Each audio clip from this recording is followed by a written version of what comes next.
Okay. Quick. What's the first word you think of when you hear the word salesperson? Delight. Delight. What else? Other words? Charismatic. Charismatic. Automobiles. Car salesman. Pushy.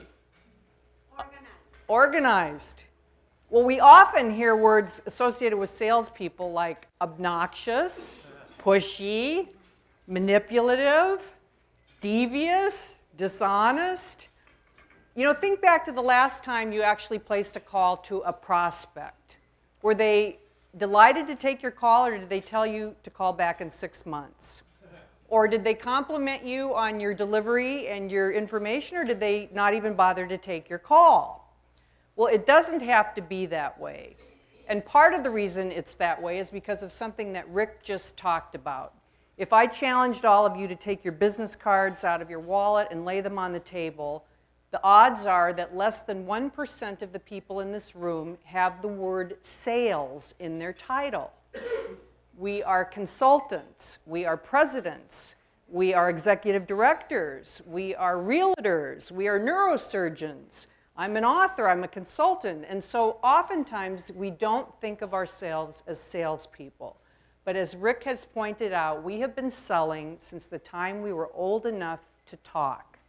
We negotiated with our parents on whether we could watch cartoons on a weeknight, whether we could have a snack an hour before dinner. As we got a little bit older, we negotiated about whether we could have sleepovers on Friday night, and gee, that dent in the car, Dad, really wasn't my fault. And then we got into college, and where can we go to college, and so on and so on. And as Rick said, now we're negotiating with our spouses and our children and people on a day-to-day basis. So the question here is not really, am I a salesperson? The question is, how can I become more effective? Now, one of the ways to become more effective is to change our focus. How many of you have ever heard or used the term, it's a win-win situation? Everybody pretty much heard that? It's used very commonly in sales, and what the win-win means is there's something in it for you and there's something in it for me.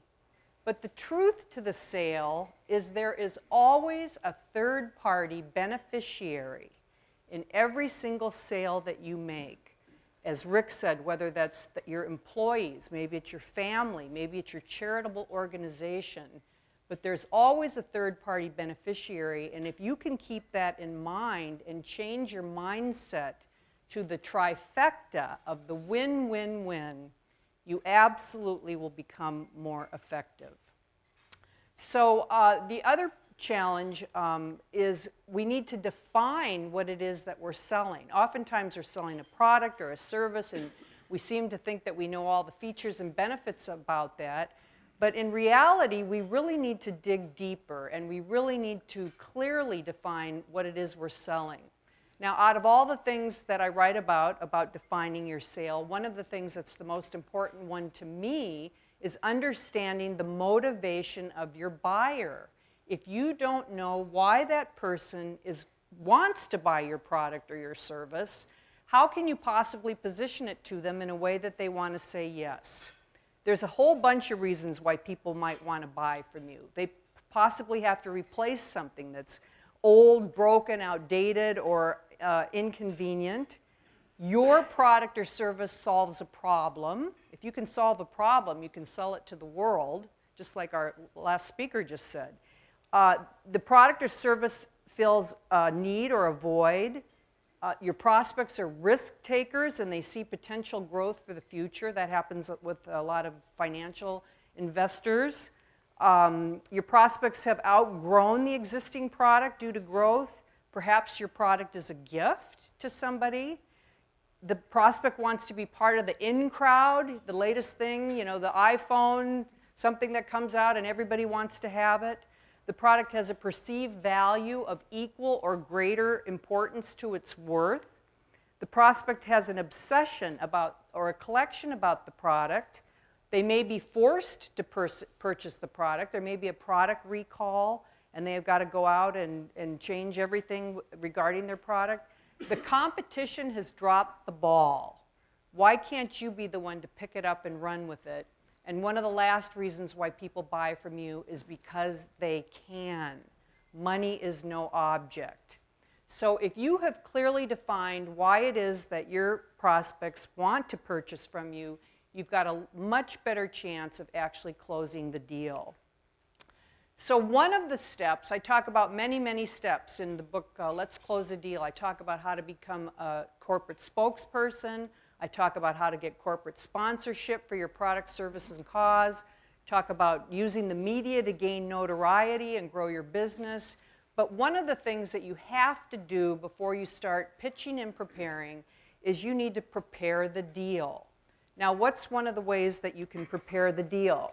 You can work on your own packaging. You can work on how you are packaging yourself. Most of us are selling the wrong things when we go out to pitch a product or service. How many of you lead with features and benefits? Probably most of us. We start out, here's the features, here's the benefits. God forbid you start out with price, because price is a quick way to kill a deal. What should you be selling? You should actually be selling your story. Why did you become an entrepreneur? Why did you start your company? Now, I'm going to share a story with you about a gentleman who used to live here in Minneapolis, and many of you may know him or know of him. His name was Fred Betlock, and he owned a jewelry store in downtown Minneapolis called Betlock Jewelers. And when I first became an entrepreneur and hung a shingle out on my door, Fred came into my office, sat down, and said, "Christine, I am really in trouble." And I said, "How badly are you in trouble, Fred?" And he said, "I'm about $250,000 in debt."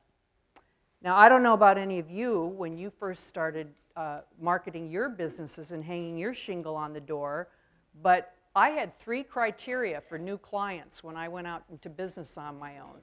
They needed to be able to hear thunder, see lightning, and have collateral. Well, diamonds and emeralds and pearls, oh my, he sounded like a fabulous client. So I decided to take him on. But I gave Fred a homework assignment. I told Fred to go back to his office. This was a Monday. I said he could show up on Friday at 9 o'clock, and I wanted him to come with all the stories that he could create about the products and jewelry that he'd sold or about some of the customers that he'd serviced over the years. Well, on Friday morning, Fred was sitting on my doorstep at 8:30 in the morning. He had done his homework. He came armed with dozens of stories. So we took 6 of those stories and we whittled them down to about 120 words apiece. And then we had them printed on some beautiful cardstock, and we had a little matching emblem for each story put on top of the page. And then we tied them together with a ribbon and we put them in a matching envelope. And then on the outside of the envelope, there were only 3 words. It said Betlock Jewelers, Gems. And it was a double entendre, not only for the gems that he sold in his store, but also for the gems that were going to be inside this envelope. And then we mailed these envelopes to anybody that lived within a 30-mile radius of Betlock Jeweler who had a combined household income, and again, this is over 20 years ago, of over $50,000 a year, because we knew that we weren't going to get Fred out of the red by selling the simple pieces, the engagement rings and the wedding bands. We knew we had to sell some of the higher priced $30,000, $40,000 pieces of jewelry. So on a warm October day, a number of affluent Minnesotans walked out to their mailboxes, took out their mail, there was the envelope, and when they opened it up, the first story on top was called "A Canary Made Her Cry." And the story read, "A leading Minneapolis jeweler had everything she could want, including a very strict European-bred idea of perfection. She'd have given Torval and Dean a 5.9 when every other skating judge would have given them a perfect 6.0. She found the heart of her anniversary gift at an estate sale in Bern, Switzerland, and brought it to us. A fancy 3-carat diamond, a beautiful yellow canary. We took that diamond and then we took tiny tie emeralds, which we wrapped around each corner of the ring, and they disappeared into the band. And then we put it in a box and we called her to come in. She arrived in minutes, but she was so nervous, she was too afraid to open the box. So she took it and she left. An hour passed, then 2, then 3. Finally, we could wait no longer. A clerk from our store called hers to ask, did she love the ring? The clerk from her store said, oh, I'm sorry. She can't come to the phone right now. She's so moved. She's still crying. Within 6 weeks, 13 people, 6 of them clutching the story of a canary made her cry, waltzed into Betlock Jewelers and walked out with existing pieces or advanced orders for pieces to the tune of $325,000, walked Fred right out of the red and into the black and into his fancy new digs in Palm Springs, California, where I encourage you all to go visit him, because nobody knows the value of a story more than Fred. So when you're going to sit down with a new customer, a prospect, a former client, don't sell them on the features and benefits. Tell them your story. Tell them why you got involved in the business. Tell them how you did something remarkable for a family, or why you're a 5th-generation person involved in this family business. Tell me your story. So now what's another way that you can improve your package? You can create what I call knock your socks off marketing kits. Now this just happens to be the brochure that I helped the Minneapolis Club put together, because they wanted to appeal to a younger audience. They wanted to get some young members coming in here. So when you're handing out your marketing materials, you want your packet to pop. You don't want to be lost in the shuffle. So spend the money and put some dollars into your marketing materials. Now, what else can you do to improve your package? You can become an expert in your field. You can absolutely become the master of one trade. Now, traditionally, when we're entrepreneurs, we get pulled in a lot of different directions. And I often say we become a jack of all trades. How many feel like you're a jack of all trades? A lot of hands are going up. Someone comes in and says, oh, your company ought to be doing this. And all of a sudden you start doing that. And you try doing this, and you try doing that. But what you really need to become, instead of jack of all trades, is a master of one. And I'm going to give you another little story about how that can help your business. My oldest brother, Greg, is a carpenter in the tiny little city of Whitefish, Montana. And when the economy was booming, Greg was busy working on all these multi-million-dollar homes, and then the recession hit, and Greg wasn't working at all. Now, I went to visit him when this was going on, and we got loaded into Greg's pickup truck, and he started driving me around Whitefish. And what I noticed was that Greg was lovingly pointing out all this woodwork that he did on these homes. Oh, I built that deck there on that house. Oh, I put the shutters on that one. Oh, in this house I built hardwood floors.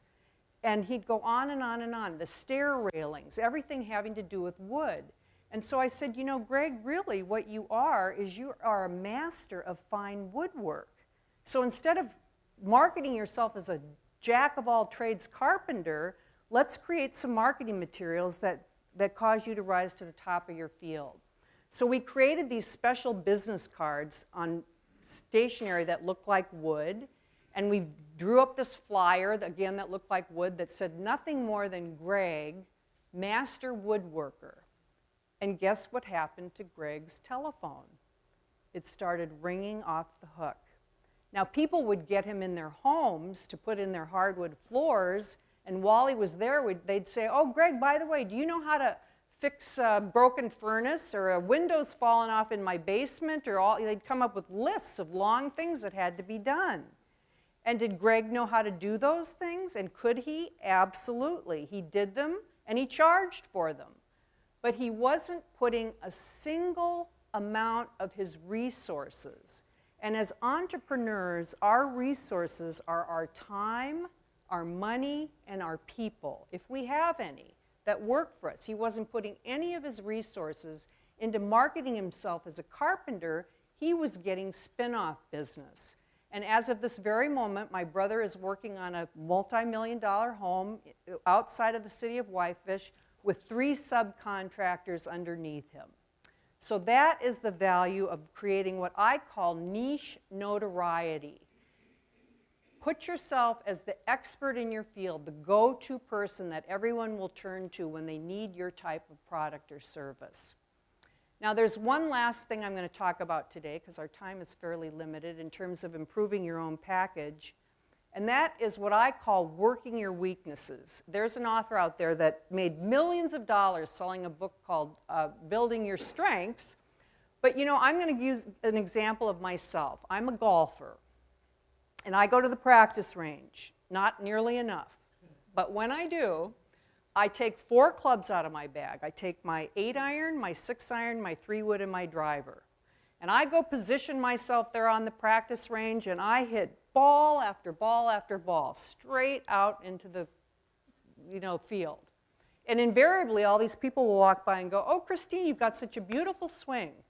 And I always say, "Thank you." And then I get out on the golf course. And hopefully, I hit my beautiful drive, which I usually do. And then hopefully I will hit my second shot, but if it's 30 to 40 to 50 feet short of the green, guess what happens to me? I chunk my ball into the sand trap. I try to get out of the sand trap, I chip over the green. I get on the green, I 3-putt. Why? Because I keep working my strengths. Instead of going to the practice range and working on my putting and chipping, I do what feels good to me. I do what I get compliments on. And so really what we need to do is analyze where our weaknesses are and try to work those weaknesses. So we've talked a little bit about packaging ourselves and our products, but now it's time to come to make connections. And that is really what Club Entrepreneur is all about, and that's really how we get an enormous amount of our business in this world. Now, we've all heard about the theory of 6 degrees of separation. If I chose you and we chatted and within 6 people we'd find out that we somehow knew each other.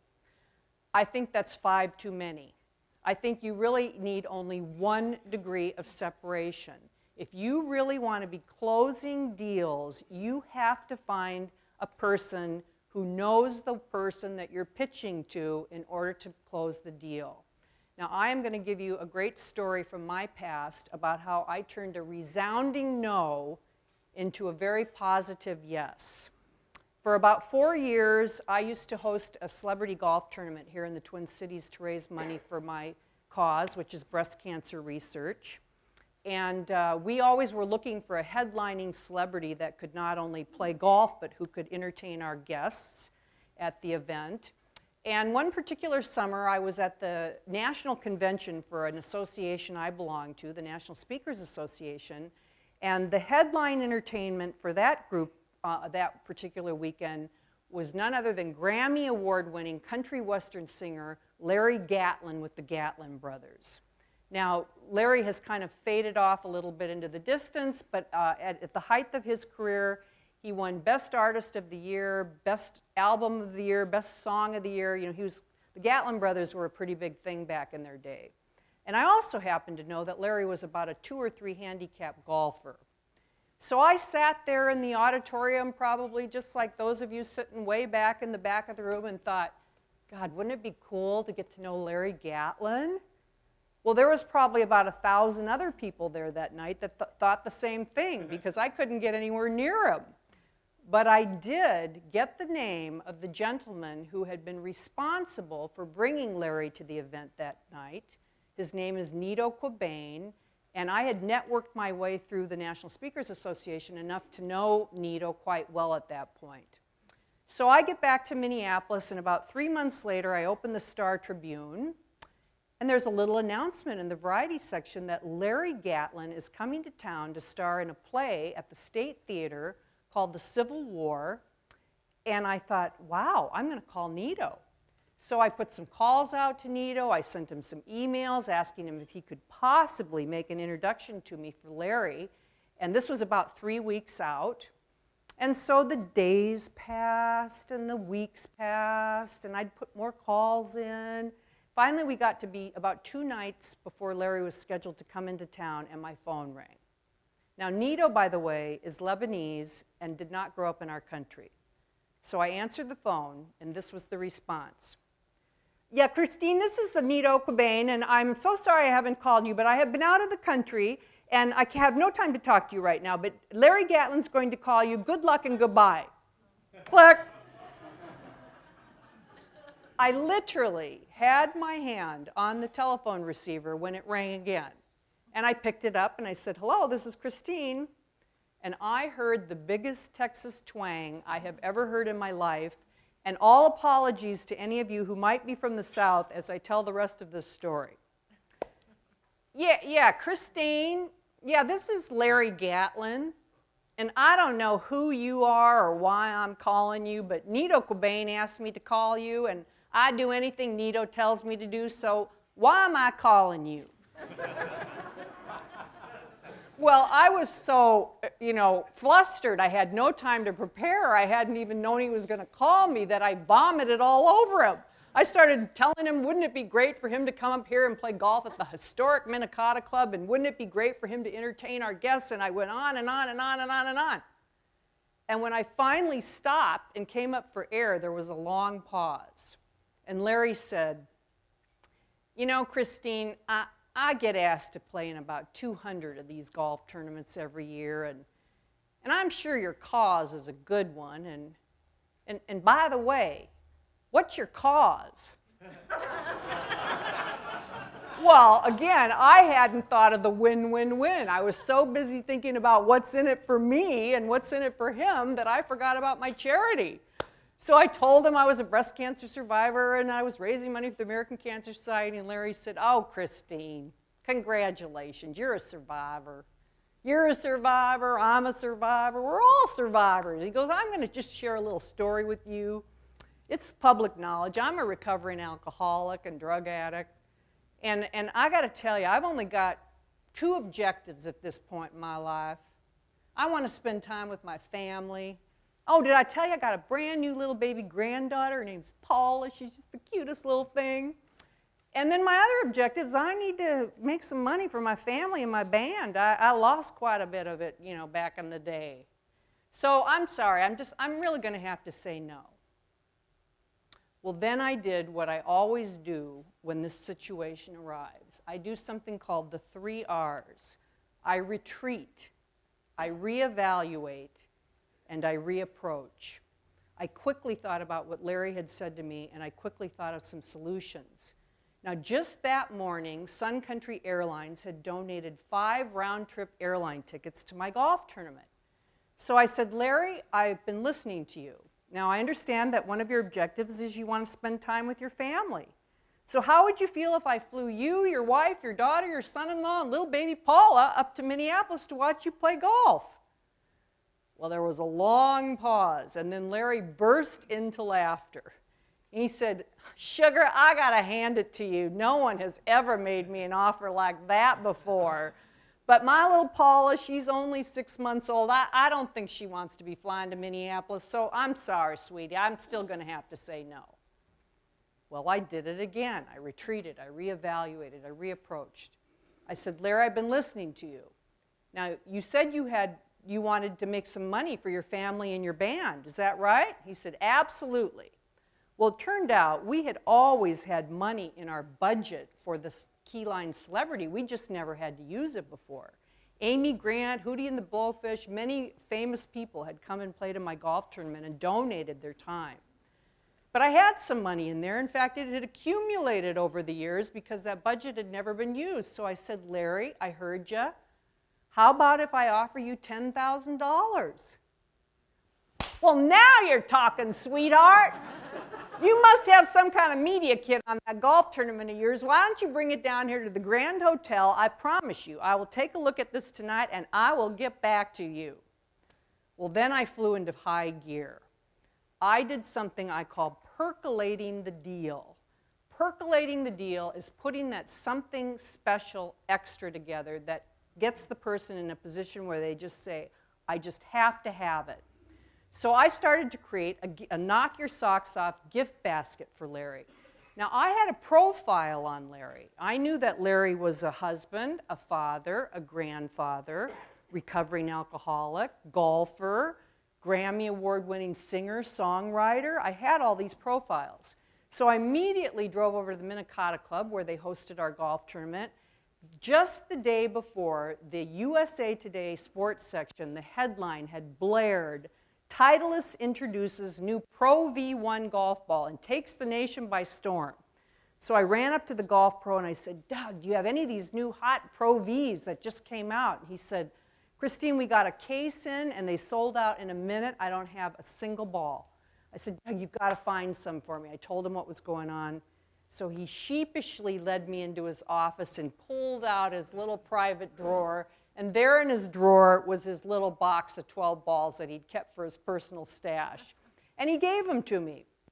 But as I was walking out, I saw this little display, and hanging on the display were 2 little leather pink golf shoes for babies. So I bought them, and I wrote a little note, Dear Paula, I hope you grow up to be as good a golfer as your granddaddy. And then I zoomed over to Barnes & Noble and bought Chicken Soup for the Golfer's Soul, and I had a story in that book, so I autographed it.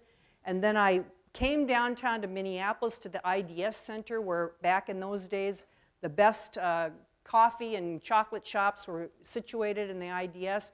And I wrapped this all up into a big basket, and I drove over to the Grand Hotel. And then I did something else I do when I am making a pitch and doing my preparation. Instead of playing devil's advocate and thinking about all the things that can go wrong with my sale, I play angel's advocate. I try to think about all the things that can go right with my sale. And so one of the things that I knew had to go right was that Larry needed to get this basket. So I paid the concierge an extra $20 to personally deliver that basket to Larry's room. That night my phone rang. It was Larry, and he said, Christine, that's quite a media kit you've got there, darling. Not only am I coming to your golf tournament and playing in it, but I am looking forward to doing so. Honey, we got a deal. And not only that, there are 2 tickets for you in the front row of the State Theater. You come down there, watch my show, and afterwards we'll go out to the Capitol Grill for coffee and dessert. So let's take that whole scenario, that whole story that I just gave you. How did I get from no to yes? I had to go back and look at my third-party beneficiary. There had to be a reason for me to be making that sale. I retreated, I reevaluated, I reapproached twice. I percolated the deal by putting together a knock your socks off gift basket, and then I played angel's advocate and thought about all the things that could go right with that sale. So you need to set yourself up so that you cannot fail.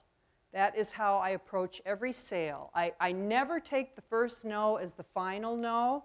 I always go back and think, what was I not listening to? What did I miss?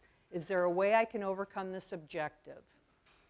There are lots and lots of things that you can do to close and pitch deals, but there's one last thing that you must do in order to succeed.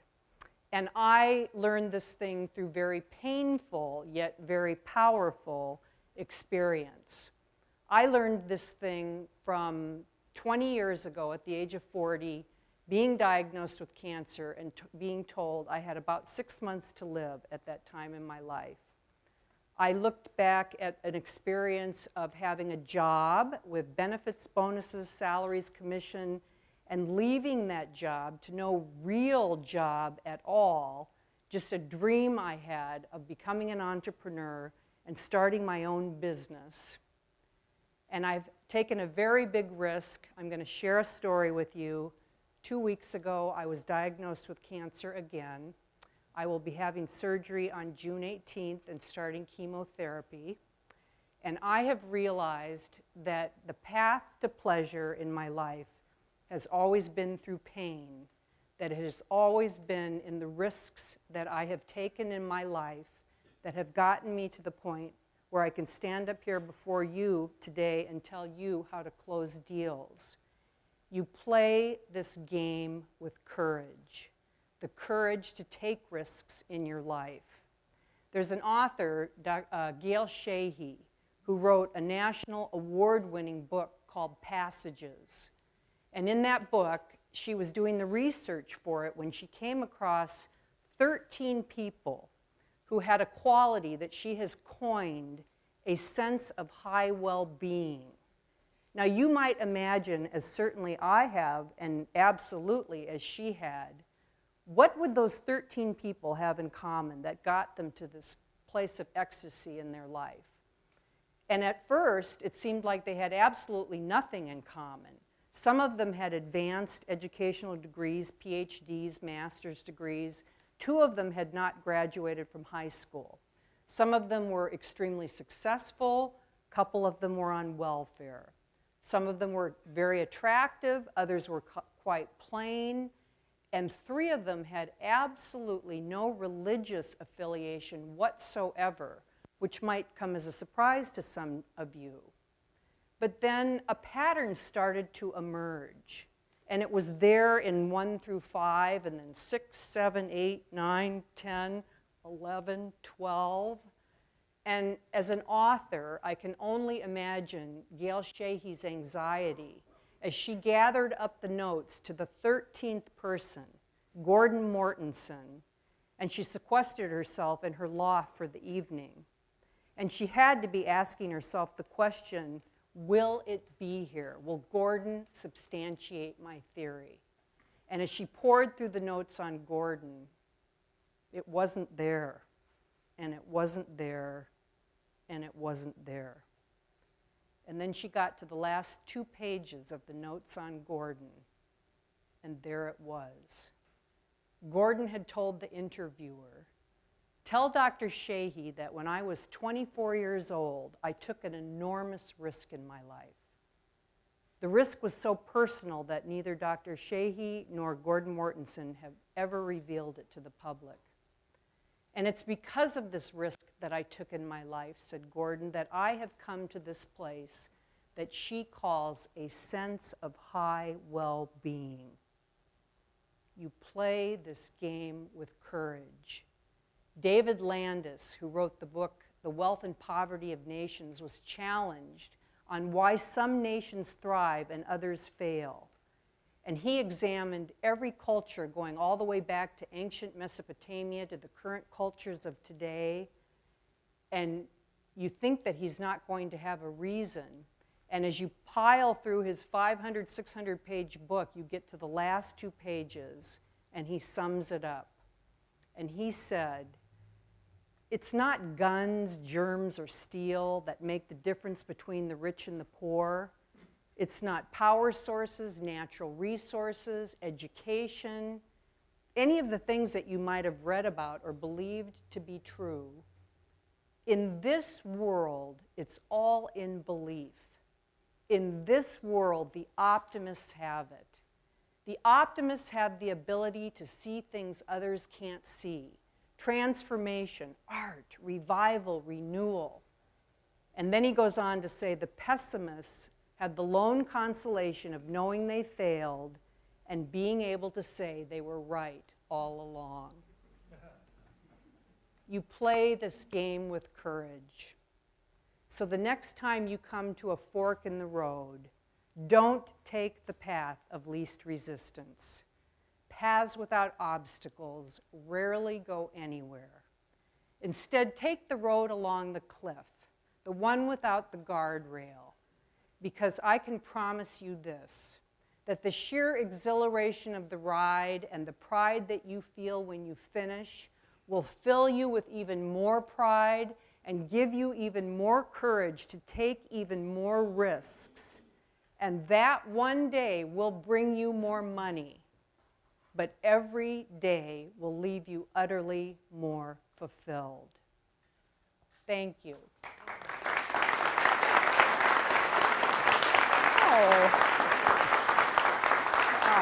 Oh my gosh. Thank you so much. Thank you. Thank you. Whew, thanks.